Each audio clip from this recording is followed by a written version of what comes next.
واقعہ یہ کہ آج سے پہلے میں اس دعا کی اصل عظمت کو اتنا نہیں سمجھ پایا تھا جتنا آج سمجھا ہوں۔ یہ جو عظیم دعا ہے جس میں اتنی لجاجت، اتنی ہیوملٹی حضور نے اختیار کی ہے جس سے آگا کا سوال نہیں۔ اللہم انی عبدک وابن عبدک وابن امتک، اے اللہ میں خود تیرا بندہ ہوں، میرا باپ بھی تیرا ادنا غلام، میری ماں تیری ادنا کنیز، فی قبضتک، میرا پورا وجود تیرے قبضہ قدرت میں ہے، تیرے ہی اختیار میں ہے، فی قبضتک ماضٍ فی حکمک، میرے پورے وجود میں تیرا ہی حکم جاری و ساری ہے، عدل فی قضاؤک، اور جو فیصلہ بھی تو میرے بارے میں کرے، جو بھی کرے وہ عدل ہے، انصاف ہے، کہ ہر ساقی ماریخ عین الطاف، ماضٍ فی حکمک عدل فی قضاؤک ناصیتی بیدک، میری پیشانی تیرے ہاتھ میں ہے، جدھر چاہے موڑ دے۔ یہ جو اپنی نفی ہے، نفی اس اعتبار سے بھی اپنی انانیت کی نفی، انی عبدک وابن عبدک وابن امتک، پھر اپنے وجود کی نفی، اپنی مرضی کی نفی، اپنے اختیار کی نفی، فی قبضتک ماضٍ فی حکمک ناصیتی بیدک عدل فی قضاؤک۔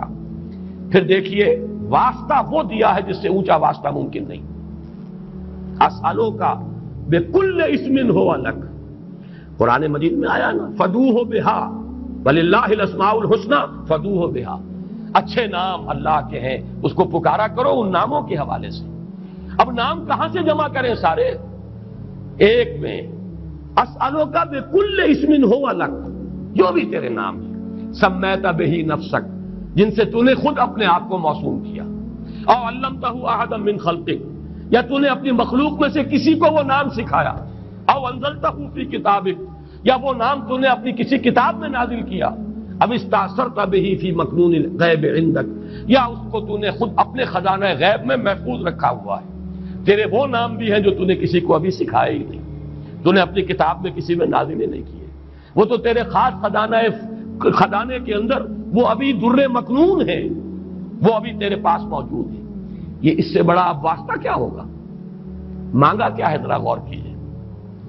ان تجعل القرآن ربیع قلبی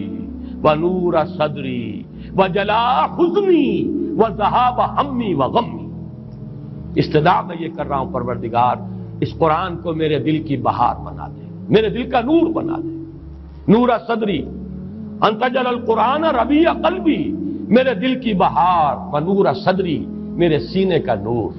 وجلاء حزنی، یہ حزن جو جس سے کہ محمد دوچار ہے صلی اللہ علیہ وسلم، یہ وہ کیفیت جو ہے قبض کی،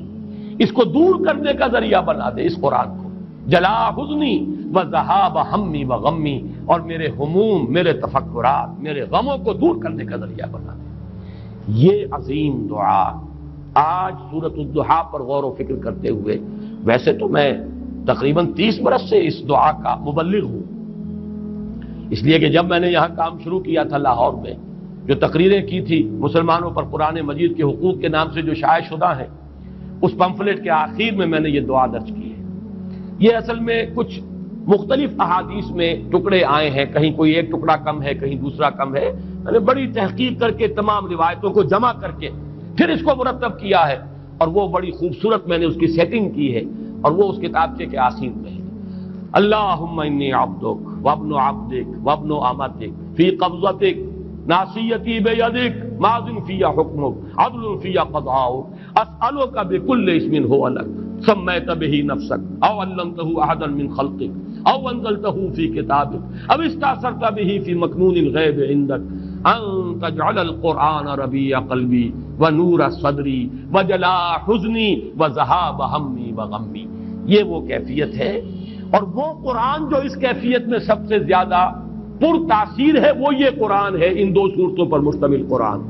سورۃ الضحیٰ، سورۃ الانشراح، والضحیٰ واللیل اذا سجا